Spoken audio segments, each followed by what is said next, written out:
I'm your host, Jason Tartick, and welcome to Trading Secrets. We talk all things money on this podcast, and we're teaching all the stuff we just weren't taught in the classroom. Nothing supports this show more than liking, commenting, and of course, subscribing. Welcome back to another episode of Trading Secrets. Today we are joined by social media personality, content creator, and star of the Savannah Bananas baseball team, Jackson Olson.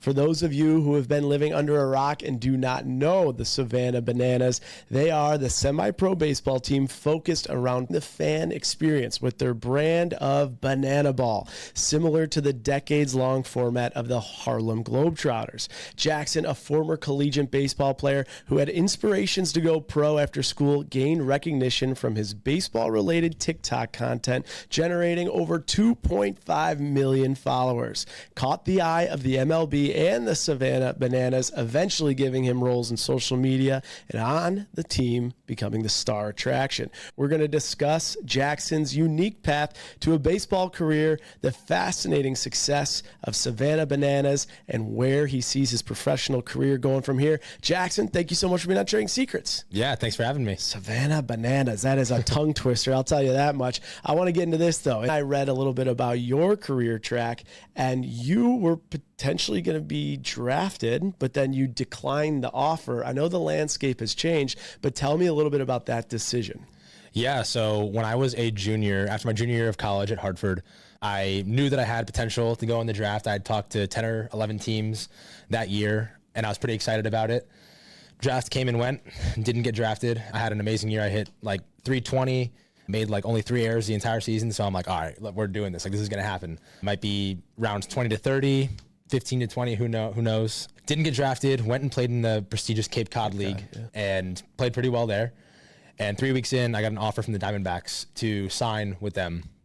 And immediately when the scout told me, I was like, yeah, like, why would I not sign? Like, that's an obvious. He was like, go back, talk to your coach from Hartford, talk to your parents, talk to them. And they were like, no, you can't, don't do this. Because the reason for that was go back for your senior year and have a good year and then get actually drafted and make a little more money and have the team be a little more invested in you instead of just signing a contract after the draft where they could just tell you to leave 2 weeks later. And it was the best decision I ever made to decline that, because now I'm living my second dream. You're living your second dream, but when you declined that, you didn't end up getting another offer from MLB from a player perspective. We know you work with the MLB now, but from a player perspective. Yeah, no? So I didn't get another opportunity. The next year was the COVID year. So what a lot of people don't know is that the MLB draft used to be 40 rounds. Right. So, and then like 10 years ago, it used to be like 55. Yeah. And COVID happened, and the draft went from 40 rounds and 1,500 players picked to 5 rounds and 150 players picked. So those were literally the 150 guys that were like either top SEC and ACC players, guys who hit 450 the year before. It was literally the cream of the crop, and I unfortunately was not in that. But I have faith in myself that I would have gotten drafted if it was a 40-round draft that next year. Okay. But you can't think about that. That's tough when they change the draft, literally the year you're up for the draft. We went over some of these numbers. I was blown away by the signing bonuses. For people that don't know anything about the industry of baseball that are listening to this, you know, when this first pick, who was, 17, 18, 19-year-old, he gets $10.5 million, then the next guys get 9.7, then $9 million guaranteed. What's the likelihood that these people will have a long career in the MLB? Hopefully a long time. Yeah. Hopefully it's a long time. But the track record of what's happened in prior drafts, a lot of the guys don't make it. You can literally fill a baseball stadium and obviously have a few seats open with the amount of people that have ever played Major League Baseball, ever. And I'm saying gotten one at bat in Major League Baseball. You can fill, like, it's maybe, I don't know the exact number, but 35,000 maybe. Wow. How many players are out there on a roster? I just don't know the game. On a Major League Baseball roster?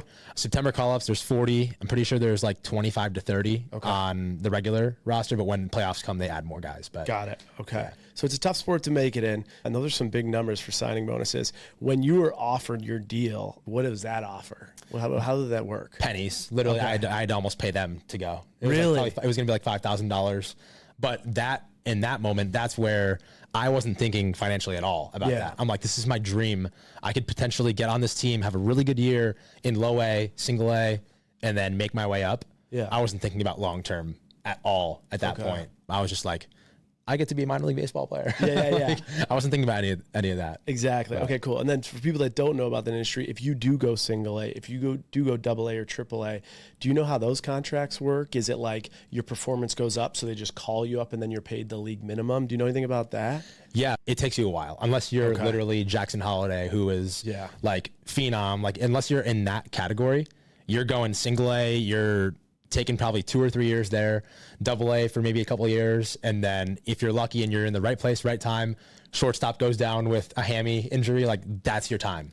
Derek Jeter, literally that happened to him. Like he went in, not just because he was like, oh yeah, I'm going to be the shortstop. Like moving parts had to happen. And he luckily found himself starting at short. Obviously, eventually he was going to start at shortstop, of course. Like you never know, like an injury happens and then you go in. But from a financial standpoint, minor league baseball players don't make, they're making that signing bonus, and that's probably the most they'll make if they don't make it up. It's crazy. To the bigs. It's just so crazy to me how every sport is so different in success rate and also when you could start, right? You got some NBA guys that are 16, 17, 18, boom, they're in the league. You got NFL guys, it's very like high school, college, then you go. Golf, an anomaly. Hockey, an anomaly. Sounds like MLB is too.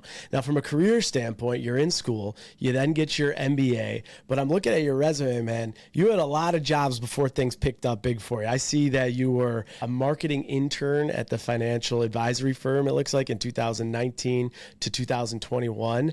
I also see that you've had a ton of success now, but at one point you were delivering groceries for Instacart. So tell me about some of your jobs before things took a wild turn for you, and like, what could you earn in those career tracks? Yeah. So when I was in college and even high school, I was so invested in schoolwork and getting good grades. And it came from my parents instilling that drive in me to be the best at that. So when I was in school, my senior year, I think I graduated with like a 3.9 GPA, one scholar athlete of the year for my conference, like things that no one would ever know now because I'm just a goofball on social media and like play for the Savannah Bananas. But like I put so much pressure on myself to do well in that. And so I had a lot of opportunities to do things outside of sports and to have jobs like at not law firms, but like financial advisory places. And I just wasn't, and I had an internship and I just knew I could not sit at a desk. I couldn't put on a suit every day and go sit at a desk. I knew there was something else out there for me. So that's where Instacart comes in. Okay. Where I didn't want to get a job. I didn't want to like say, yeah, I'm going to work here for 2 years and sign a contract. So I delivered groceries just to like make enough money to move to California and hopefully get an opportunity out there somewhere to do something. I didn't even know. I had no idea. And I'm not saying to young kids out there that you should definitely go to California with $5,000 to your entire name. Not the best decision, but obviously it did end up working out. But yeah, I was delivering groceries on a city bike in New York City. My brother lived there, so I would stay with him sometimes. And it was a crazy point in my life. And I'm glad that it happened because it gave me that drive to do more. And whenever I'm doing cool stuff like this and being on this podcast or being at the All-Star game or selling out Major League Baseball stadiums, like I always go back to that Jackson where I'm like, I literally was doing that. And because of that and that drive, now I'm able to do this. It's wild how those dots all got connected. Before we go to the big move and all the things you've done, my curiosity is killing me here. As an Instacart grocery driver, like, and doing Instacart on a bike in New York City, like, what could you make in a day? Like, could you make $100, $200? Like, how much money do you make doing that? Honestly, I was kind of grinding it, and I kind of figured out how to do it well. What's that model? And so I would make, $40 on like per trip. A trip would take me 45 minutes. So I was ending up making like $300 a day doing it, which as a kid coming out of college, like that's a lot. Yeah, totally. It's like 30 Chipotle burritos. Like that's kind of how I like math it a little bit. But yeah, and then you stacked away $5K. Yeah. So, but the good thing about that and what I always talk about, like from that journey, like I was posting videos on TikTok about Instacart and about my journeys, getting millions and millions. My biggest video ever was an Instacart video. No way. Like 12 million views. And so I was making money on TikTok in the creator fund. I was making more money on TikTok from those videos than I was actually making from doing Instacart. That is insane. Okay, the TikTok Creator Fund, talk to me about that. Million views. I'm hearing rumblings you get about like 1,000 to 2,000 per million views. Is that about right? That's about right. And now they changed it where it's only 1 minute videos plus. Right. Okay. You can make that. Okay, but what a wild conundrum. You're making videos of yourself trying to grind so you can go to LA delivering groceries, but you're making 4 or 5 times that from the views of that content. And then the coolest part about it was this is like the ultimate full circle moment from that time. 6 months later, I was in LA. I was actually working with some companies now, and like traction was growing on social media. Instacart comes to me and they say, hey, we want you to do an ad for Incredible. us. Made more on that ad than I did my entire time working for Instacart. How much did you make working for Instacart for all those trips? For all those trips, I mean, total probably $10,000. Like maybe that amount. I don't know, around there somewhere. Unbelievable. All right. I feel like if I had to define your career summary, it is full circle. So another full circle moment is you're doing all these videos, you're gaining traction, you're gaining popularity, and then of all people, the MLB, of course you're doing baseball content, but the MLB notices your videos. At this point, how many followers do you have before the MLB reaches out? I was right after college, so probably 150,000 on TikTok and like 15,000 on Instagram. At that point, with 15,000 followers on Instagram and 105 or 110,000 on TikTok, are you making good money off it, or just a couple bucks here and there? No, a couple bucks here and there. Wasn't doing any deals before MLB. Wasn't working with any companies. So MLB reaches out. This is huge. This is astronomical to you that now MLB is calling you for something else. I'm Instacarting at this time. I'm in Costco in my hometown in New Milford, Connecticut. I literally remember I was getting like either toilet paper or something. Like I remember exactly where I was, got the message. And I was like, oh my God, like, I don't know what this is. They didn't even know what it was going to be. MLB was like, hey, we have this opportunity. Would you be interested? I'm like, yep, I'll drop everything right now and do anything you want me to do. Okay. And so this was their inaugural class of social media content creators, 2021. You're one of the first to do it. What the hell is the job description of a 2021 creator class of MLB for the first time ever? What does it look like? Yeah. So they didn't know. I mean, this is like the first ever time any league did anything like this. So they had no idea. So they were basically just like, go make 12 videos over the course of 4 months, and at a baseball stadium, it could be about baseball. It could be anything. So I made like 75 videos. Okay. So they told me to make 12 and I made 75 because I was like, I know I'm not going to make a lot doing this. They weren't paying a lot. It was very little, but I'm like, all these little things that I was doing, I'm like, it's all going to pay off somehow. Like I didn't know how it was going to pay off, but I knew it was going to. And I made all those videos and kind of distinguished myself as the Major League Baseball creator. And I was trying to do that the whole time. We know you're doing really well with social media, and there's a lot of money behind that. You did 75 videos. Are you making less than $1,000 per video at this point? Oh, way less. Yeah. Okay. Way less. Like astronomically less. Okay. And when you work for MLB, are you working for them as like a W-2 employee, or are you like a contractor of talent? Contractor. Okay. That whole time. So you did become talent of the MLB. One way or another, it happened. Yeah. Then Savannah Bananas finds you. And so did they find you or did you find them? So actually before that, there's also a little section before that where I ended with MLB doing the creator class. Yeah. And then Game Time, ticket company reached out to me. Yeah. And they were I've done a deal with Game Time. Really? Yeah. Let's go. Yeah. And they basically saw that I had posted 75 videos. I was literally flooding the feeds of people. I was trying to flood the feed. And they sent me on a Major League Baseball tour. And they basically said, hey, we want you to go to the California stadiums, however many stadiums there are in California, 5 or whatever. Rank them on a scale of like food, venue, experience. So I did that. And then they were like, let's do another 7 and another 7 and the rest of them. And so it basically turned into like a thing where I'm ranking every single stadium, now making good money doing it. And I'm like, wow, all of that MLB creator class thing paid off here. Then the Bananas comes into play. I'm at my 23rd stadium ranking, and I get a call from Jesse Cole, who's the owner. Before that, I had posted a video about the Bananas. I'm like, this is so cool. Like, I don't even remember the exact video I posted. I posted something about the Bananas. Jesse Cole, the owner, saw it and was like, let's do this. Did you post that video with the intention that hopefully Jesse Cole would see you? Yeah, 100%. I saw the team. I saw them dancing. I'm like, they're making TikToks on a baseball field. I'm making TikToks. I played baseball.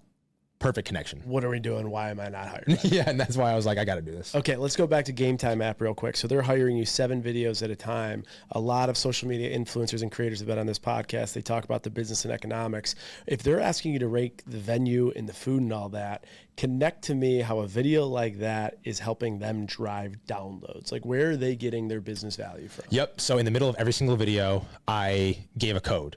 Okay. So it was basically an ad embedded. It almost felt like in a YouTube video where like you get that ad in the middle of the video. Yeah. But you're still going to watch the entire video because you want to see what the ranking is. Sure. So I'd be like, use code Jackson Olson 15 for 15% off. And we drove a ton of sales on tickets. And I think it also just like from a sports aspect, like I was showing off a stadium, people are like, if they're not baseball fans, but they follow me because I love The Greatest Showman or Taylor Swift or whatever I was posting before, or Instacart, they were like, oh, baseball, cool. Maybe I'll go to a game. Oh, he gave us a code. Let's maybe help Jackson out too. I don't know. Yeah. So it's kind of like getting into the mental part of like why people do what they do.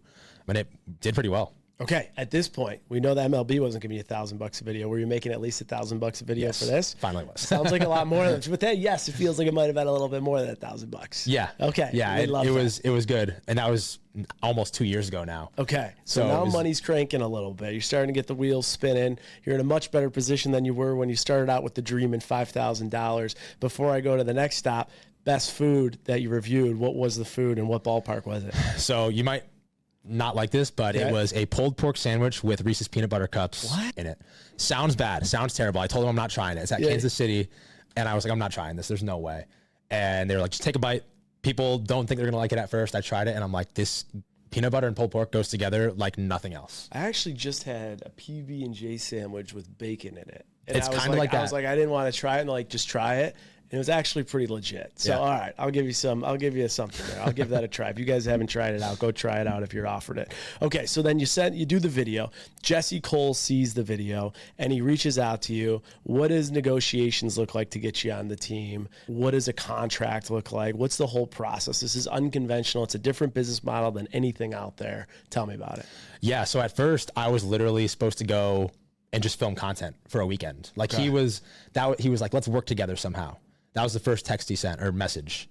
And I'm like, work together. Does that mean he wants me to play or does that mean he wants me to just make content? Because that's what I'm doing.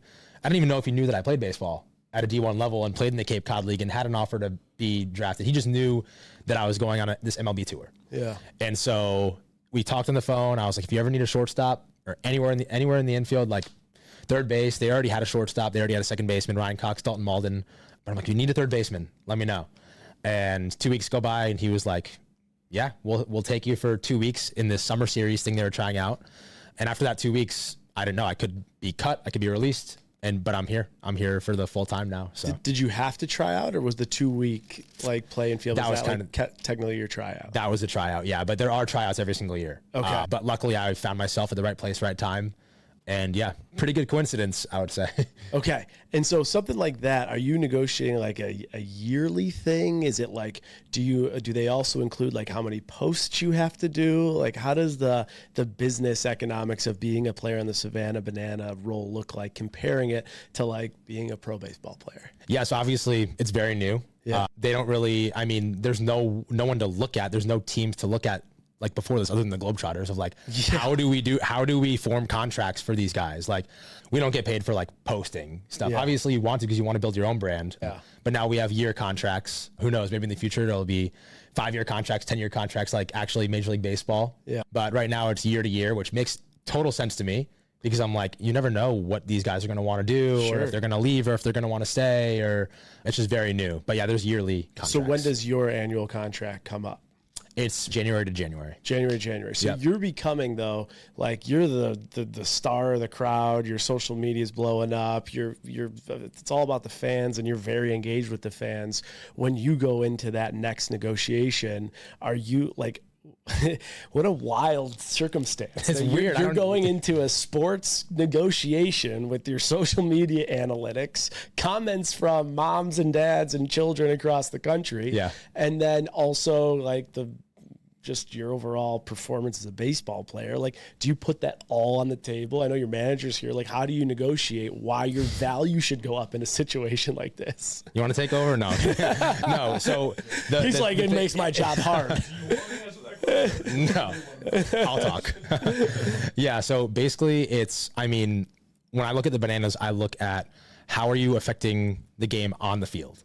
Social media is you get your own brand deals. I'm working with Capital One right now at All-Star Game. Like that's totally my thing outside of Bananas. So another common sponsorship between us. I did my book tour at Capital One. Let's go. That's awesome. So that stuff, I don't really look at like, oh, I have this many followers, so this should happen. I should get this much. I look at it as like, I'm playing really well right now on the field. I'm doing crazy trick plays, throwing between my legs. I'm engaging with fans during the game, after the game, creating new fans. And that's kind of how I look at it too. Like, if you create a lot of new fans, you should be rewarded for that. Like, that's kind of how I'm seeing that. So obviously negotiations, I'll bring all that up. But the most important part to me is people come to these games and they think they're just going to see a mockery of baseball.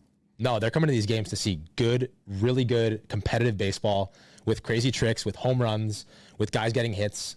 And so that's what I want to bring in. That's what I bring into the table. Like, hey, I know I'm the social media guy and I'm bringing in fans, but I'm a baller, dude. Like, respect me for being a good baseball player too. And they really do respect me. So it's pretty cool to have that. Okay. Another question that kind of connects the two between pro and what you're doing, and exactly what you just said, being a baller, having a lot of hits, having home runs, doing trick plays.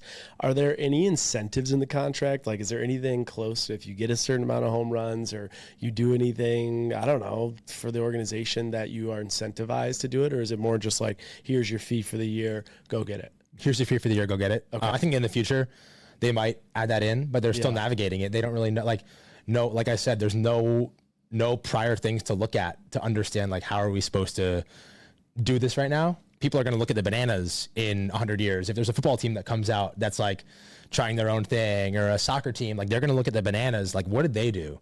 And so in the future, maybe, but right now, no. Okay, you guys have sold out, at least from what I read, you've sold out every game since 2016. You're deemed the greatest show in sports. That's by ESPN.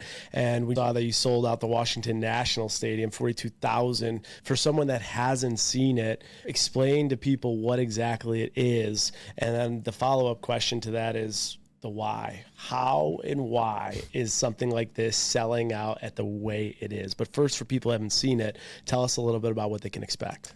Yeah, so the main thing about the Bananas is that we break down the barrier between fan and player. So banana ball is baseball with 9 rules. So from a 2-hour time limit to batters can't step out of the box or it's a strike, no mound visits. So if you're a pitcher and you just gave up 6 runs, like, your coach isn't coming out to talk to you like, hey man, it's okay. Like, you're good. No, like, figure it out, get the out. There's a showdown tiebreaker if it's tied at the end of the game. So it's batter versus pitcher. And he has to score, and the pitcher has to go, if they hit it, he has to go run and get the ball and tag him out before he hits home. It's like, it reminds me of WWE a little bit with like crazy antics like that. There's a bunch of other rules. Like, if a fan catches a foul ball, it's an out. Okay. So the other game, we were in Buffalo. I had 3 at-bats that game. 2 of the at-bats, I fouled out to a fan. Oh, I love that. And I'm like, you got to be kidding me. And I'm like, and I got mad the first time, but the second time, I was like, you know what? Like, this is banana ball. So you can expect a lot of stuff like that. Bring your gloves, obviously, because you want to catch a foul ball. Exactly. But the main part, and your second question, like, why does this work? We break down that barrier. When you go to a Major League Baseball game, you're lucky if you get 1 autograph. Honestly, probably 0. You're probably not getting players to come up to you. We are, from the moment that those gates open until the gates close and everybody goes home, we're interacting with every single fan. Every single fan, for whether it's VIB, very important Bananas. Like, we have a bunch of fans come in early. We sign autographs for them, play catch with kids. We deliver roses to little girls in the crowd. It's how baseball should be. It's how sports should be. You're not anything without your fans. Yeah. And a lot of these professional athletes don't understand that. And they're getting paid a lot of money. So I do get it. Maybe if I was in that position making $10 million to play a sport, maybe I would probably have that. I can't say that I wouldn't. Yeah. But being on this team really makes you realize that, like, the fans come first in everything, or else you're nothing. Do you think there's something bigger that's happening here? Like, we're seeing MLB certainly not struggle, but audience is definitely down. They're trying to get the newer generation, the Gen Alphas and the Gen Zs, more engaged. They now have the pitch clock as a result of that. You're also seeing the Miami Marlins, who are getting on average like 3,000 people to attend a game, which is the worst attendance in the entire league. I think about what you guys are doing is putting up 42,000 people. I mean, when you look at trajectory, do you think there might even be a bigger play, like possibly outperforming an actual pro sports team and pro sports league? Yeah, I don't know. I mean, that's interesting to think about that. And I mean, we've seen the numbers of whether it's Athletics, Oakland Athletics, and all these teams. Yeah. I'm not saying that they should go to banana ball rules, but I mean, the pitch clock helps, obviously. Like, from our stand, like, we have a 2-hour time limit. So we have this thing called the world's fastest inning. So literally, when the last out is made, the entire team runs on the field. The batter's already ready in the box. And, like, people need speed. They need speed. And so I think regular baseball right now is seeing that it is a little bit slow. And kids might not want to stay at the ballpark until 10 p.m. when it starts at 7. They get there at 5. They leave at 4. That's 6 hours. Like they got to go to bed. They have to go to school. Our games end at 9, and then they can get some autographs and go home, but they know it's going to be a 2-hour game. So like I said, I'm not saying MLB should take all the banana ball rules like that, but there are some things that they can definitely take from. I just think about demographics. Like we saw what happened with the Super Bowl and Taylor Swift being involved, right? Obviously different demographics of people will watch the game if you have TikTok trends and other things going on in faster pace. So it'll be interesting to see what it's all about. Do you and the other guys that are playing for the team, do you ever talk openly about what you're making? And like, do you have an idea of what other people on the team are making? A little bit, yeah. But we try to stay away from that just because, I mean, also with like social media and brand deals like that, we actually talk about that a little bit more. Okay. But with the actual bananas, not really. You don't really go there. It's that like awkward thing of like, bro, how much are you making? It's a tough thing. I mean, that's what we talk about on the podcast all the time. It's interesting. Do you have any exclusivities because you're with Savannah? Like, are there any blocks on types of deals you can do on social media because you're part of the team? No, which is really cool. That's amazing. We have a lot of freedom to do anything. Like, working with Capital One, I didn't even have to tell them that I was doing that because I know that that's fine. I mean, I'm trying to think of like, there's really nothing. I mean, on the field, we wear Evo Shield uniforms. Of course, So I can't just go out there and like wear a Nike uniform, like a Nike Bananas uniform. But that's literally it. Interesting. They're really cool with that kind of stuff. Yeah, because we get a lot of people that come from network shows, reality shows, and if those networks have certain partnerships with alcohol brands or commercials, they can't touch those. So to think you have like an open forum to do whatever you want is pretty big. One of the things we saw here is a big partnership with Reebok, and we know that you're joining a roster that includes icons, right? Like Shaquille O'Neal, Allen Iverson. First of all, congratulations on that Reebok deal. Where did it come from? How'd they find you? Yeah, so I think it's just my, like I said, trajectory of where I started to where I am now and just getting my name out there and flooding the feeds. I love saying that, like flooding the feeds of people. Like that's how you get your name out there. You got to post a lot. And so I think it just came from posting every single day and being a part of the Bananas and trying to grow my image while also staying true to myself. And their big thing is to not be afraid to be yourself. Yeah. And in my bio, I've had it since I was 20 years old. It says, don't be afraid to be you. In TikTok and Instagram, I haven't changed it once. And they were really drawn to that, about how I'm not afraid to be myself and how I'm trying to inspire a future generation of athletes to not care about stats and not care about personal accomplishments, but what's the team? Like, what is, like, do you want to win championships? You want to win, you want to be a good teammate. You want to lift people up. And I think that's what they're drawn to. And that's just from my content. Unbelievable. We've heard Capital One, we've heard MLB, we've heard Game Time App, we've heard Reebok. What is like the marquee partnership, like the best deal you ever got in social media? Reebok's really cool, but Gatorade's pretty legit. Your manager's like, dude, you better say it. I was like, Gatorade. Like, come on now. We did one last year with them. It was just a couple videos. Okay. But this year it's a full-blown year partnership, like Gatorade athlete. So that's like the coolest. You're a Gatorade athlete now. Yeah, it's weird though because it's like I'm still an influencer. So it's like I'm doing both. I'm a Gatorade partner, athlete. Gatorade creator, Gatorade athlete. Like it's kind of all of the above, which is a very new space. But it's cool to be like not a pioneer, but like kind of a pioneer of that. Like, all right, these athletes are becoming influencers. Yeah. And I want to show people in the future, maybe 20 years, like, hey, this is what I did, and this is the space it's in now. And now there's 1 million influencer athletes out there. Every Major League Baseball player has 1 million followers on TikTok. They're doing brand deals on the side. Like, that's not a thing right now, but it's going to be. Yeah, it's not at all. It's really interesting, actually, how a ton of athletes haven't figured out the creator space yet. And there are creators that are creating more impressions than athletes that are playing 24/7. But creators come at a much cheaper price, right? If you want a big-time athlete, you're looking at 7 figures, but you might be able to get more impressions, more analytics, more eyeballs with someone that isn't an athlete that can generate that. And they have a huge platform with like I don't know if you could share this, but with a deal like a year deal with Gatorade, this is a 6-figure plus deal, right? Yes. I mean that's incredible. Coming from running the streets of Instacart, literally, to doing 6-figure deals with Gatorade and some of the other brands that you've worked with, it's really impressive. The big question is, you have so many moving parts here. How do you kind of take this piece of art, if you will, and make it directional for what's next? Do you go into like MLB commentating? Do you go into TV? Do you know, like what is next for you with this career track that has been wild in all different directions? Yeah, that's the thing. Like I want to play for the Bananas as long as possible. Okay. And I'm always wherever my energy is taking me, that's where I'm going. And that's what Jesse Cole always tells me and tells the whole team, like, follow your energy. Because if you follow your dream, you might not know exactly what your dream is. Like, I don't have a dream right now other than inspiring kids and playing baseball and making fun videos. Like, that's my dream right now. And obviously making money while doing it. Like, that's the cool part too. But maybe 5 years, 6 years, like, I like hosting. Maybe like whether I was like a host for a game show or something like that excites me right now. And I know that I wouldn't be able to do it in the next 3 or 4 years, but maybe after that. I love food. So maybe doing like a Anthony Bourdain style food show. Yeah, I don't know. There's a lot of things that excite me right now, but no dreams yet. No big dreams. Like I want to be this in 5 years. Have you been approached to be on any unscripted television shows? I've been approached about some like reality dating shows. Your manager's shaking his head. Which reality shows? They don't like say it in the DM. Oh, in the casting, they say a big, I don't even know how they explain it, but they say like a reality dating show on a major network or whatever. Yeah. And then like Love Island, the producers from there have like asked me, but really? And it's because I post a lot of single content. Yeah. About like how I'm single and looking for love and all this stuff. And those videos always do very well. Yeah. Would you ever do a show like that? I'm not going to say no because I'll never say no.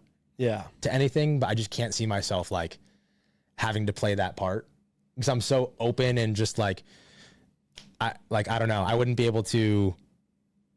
I know a lot of them are faking it a little bit. You have to like the camera's on you. You can't just be like totally yourself. Yeah. But I would just be totally myself and probably say something terrible or I don't know. I just wouldn't be able to do it.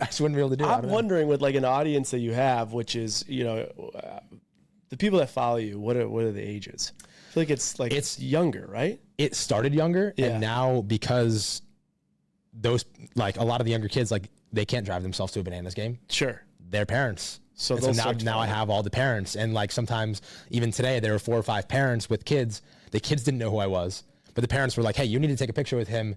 He's in the Savannah Bananas, Jackson Olson." Then they were like, "Oh," but it's like the parents recognize me now. Got it. So it's kind of both, and then. Yeah. I also wonder if there's a business, would there be an issue? If you go on a reality show and you are yourself and something happens, does that impact brands working with you like, I don't know, some of the big brands because your audience is like younger? I wonder if there's a high risk factor there of you going on a dating show for your actual brand that's driving a lot of the revenue. Yeah, I stay really safe with my content. Yeah. Like obviously it's goofy and I'll make like fun videos with my teammates and music videos or whatever. Yeah. But I stay on that line of like, I'm not going to cross that line of being like too goofy and like maybe like embarrassing goofy like that. Yep. So I kind of stay on that line. And I would probably be a little bit worried. I would be fine. I would do fine. Okay. But I would be a little bit worried of like if there's that one sound clip that gets out of me saying something not bad, not swearing, but like something like that. Gotcha. Like that 12-year-old kid who looks up to me because I'm a baseball player. Yep. Maybe not anymore. All right. Well, we do have also this following of this podcast, 80% women. So they did submit some questions more on the personal side. Are you dating right now? No. You're not dating right now? I do not have a girlfriend. Okay. I do not have a girlfriend. Where's that? All right. Give your new fame in the last few years. Have you ever gone on a date or received a DM from like someone you're just like, I can't believe this person's reaching out to me? Not really. No. I don't know. Like maybe I have to go back and look more. I don't look at my DMs a ton. Yeah. There hasn't really been one, and I haven't gone on a date with anyone. Yeah. After my last, so me and my ex-girlfriend were both influencers and both in that space. Yeah. Not there were problems with that, but it was just a lot of like overlap between the things. So now I'm like, maybe I want to date a girl that doesn't even have social media. Interesting. All right. So that's possibly on your radar then. Yeah. All right, good stuff. Well, I think we covered almost all of it A to Z. It's wild how far you've come from, turning down that deal with the Arizona Diamondbacks to now being hired by the MLB and then at the Home Run Derby, something like that. What are you doing at the Home Run Derby for work? So working with Capital One, showing off. I worked with Capital One at the World Series and then a couple times before. Really cool long-term type partner, not like a year deal like Gatorade or Reebok, but it's really cool to work with them. Yeah. Showing off. There's a big Capital One village at the old Choctaw baseball stadium, which is really cool, by the way. It's like a retro baseball stadium. Yeah. So just showing off everything you can do as a Capital One card holder. Cool. Yeah. That's awesome. And for anyone out there that's trying to build their TikTok, trying to get in the creating game, any tips, tricks, strategies you use that maybe they can deploy? Yeah, just be yourself and be fans first in everything you're doing. Think about that 12-year-old that's watching you and emulating everything that you're doing. And you might not think it right now, but when you get to a point where you've posted 1,000 videos, that's all I'm thinking about now. Of if I post this video, that kid that's watched all 1,000 of my videos, like, will this change his mind about me? I love it. Okay, couple money questions, and then we're going to wrap with your trading secret. Money questions. Do you have a dream for how much you want to make 1 year? Like 1 year, I know I'm going to make this amount of money. No.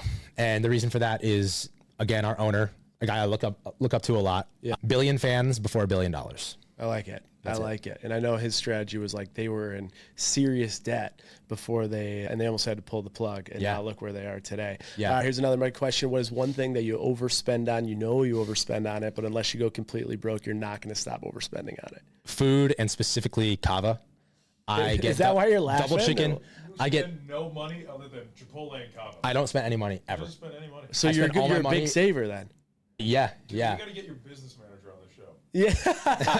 Literally don't spend money at all. What's your trick then? Because most people in this economy are struggling with spending money. What do? You're just very aware of everything you're... Yeah, and I think we're just like, we're traveling so much with the bananas, and we're like, there's no opportunity where I'm like, yeah, I'm going to buy a house now. Like I live in Savannah, Georgia. It's pretty cheap to live there. Yeah. It's nice being able to live and know that like I'm not having to worry about that, but also not spending a bunch. But kava, I'm getting double chicken, I'm getting avocado, it ends up being like $25 a time. And it's every day. I've gotten a lot of answers to that question. Chipotle and kava have never. Yeah, usually it's jewelry or like shoes. The last girl had it was a $20,000 Hermes bag that she got invited to buy. A little different than Chipotle and kava. I would say shoes, but now I get my shoes for free from Reebok. Okay, so there you go. So now you're saving food. A couple bucks there. All right, do you have any type of investment strategies, tips, or tactics, or any type of money, anything you do that's different that maybe people back at home could apply to their lives? Yeah, so like I said, obviously crazy busy with baseball. Yeah. So I do have a business manager who handles a lot of that for me, and he'll run stuff by me. But right now in my life, I know for a fact that I have to focus on the fun and focus on that. And obviously I'm 26, so obviously I should start thinking about that. Yeah. But right now it's working for me, and money is obviously going to be a big part of my life eventually, but it's pretty cool right now that it's more about having fun and inspiring kids and just like doing what I'm doing, because I trust it, and I know where I was delivering groceries for Instacart, and I was having just as much fun as I am right now doing that. Interesting. So chase the fun. The last one I got for you. This one might be tough for you. You win $100,000 today. You got to spend all of it in 24 hours. Where are you spending it? Paying off my mom and dad's mortgage, probably. Oh, I like it. Yeah, I like it. Wow. He likes fun. Doesn't spend much. Yeah. Loves the people he loves. Tell you what, ladies, there's a catch for you right there. Go DM Jackson Olson. You know he's not looking for a celebrity or anybody with a blue check. Well, possibly. He might be. All right, we'll see. Never say never. That's probably Jackson Olson's mantra in one sentence. But we got to wrap up with a trading secret, something people couldn't learn from a professor, a TikTok tutorial, or anything on YouTube, only from your experience. So it's one trading secret. Jackson, what could you leave us with? Oh man, keep people invested in your content. It's really hard to do that, and it was hard for me at first. Make sure that first 5 seconds and that last 5 seconds is going to make them watch it again. And that's literally the key. That's the only reason I'm a Savannah Banana, only reason I worked with MLB, only reason I'm here right now is because I was able to keep people invested for just enough time in my life. Okay, and then I want to follow up with that trading secrets. It's a really good one. By keeping them invested, is it vulnerability being the root of connection? Is it leave them on cliffhangers? Is it just keep them fully entertained? Like, what exactly do you do to keep them invested? You tell them exactly what the video is about in that first 5 seconds. Okay. So whether it's, I could easily show a clip of me catching a ground ball and throwing it between my legs and getting the out. But instead of that, it'll be a picture of me, and I'll say, you'll never do that in a game. So it'll say that wording up top. And people are like, oh, do what in a game? And then it'll pan to the video of me throwing it between my legs. Okay. Because everybody can watch a highlight and be like, oh, that's cool.